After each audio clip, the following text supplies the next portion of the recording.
Hey there, Rebecca from DroneQuote, back with video number 8 in our Solar Buyer's Guide series. Last time, we got into assessing your solar quotes. Click on the screen for the playlist of previous episodes. Now let's dig into what happens after you decide to move forward and invest in the solars.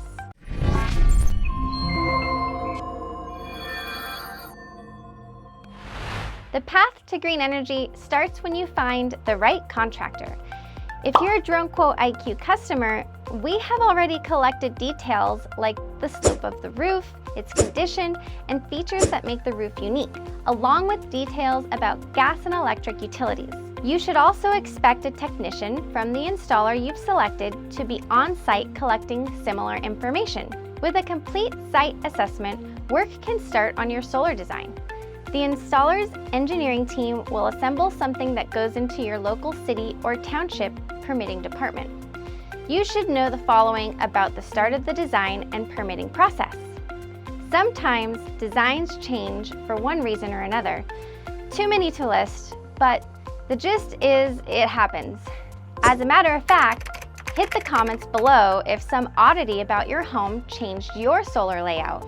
There are some times when surprises cost more money.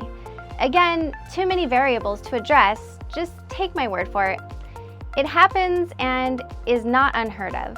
Most of the time though, things go according to plan.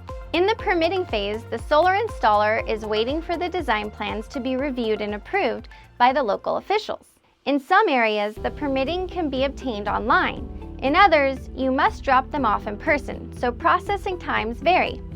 Some things to know about permitting include, but are not limited to, codes are written by people and interpreted by more people. Your home's details influence code compliance. Some codes have not caught up to the renewable energy technologies. Some codes have caught up too much.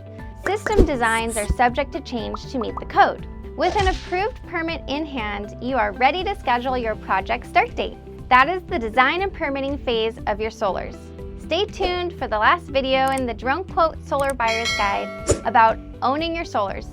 Seriously, these panels are supposed to last you 25 years. Damn! That's 3 times longer than the average marriage in the United States. Click on the screen for tips and tricks for the best solar ownership experience. Until next time.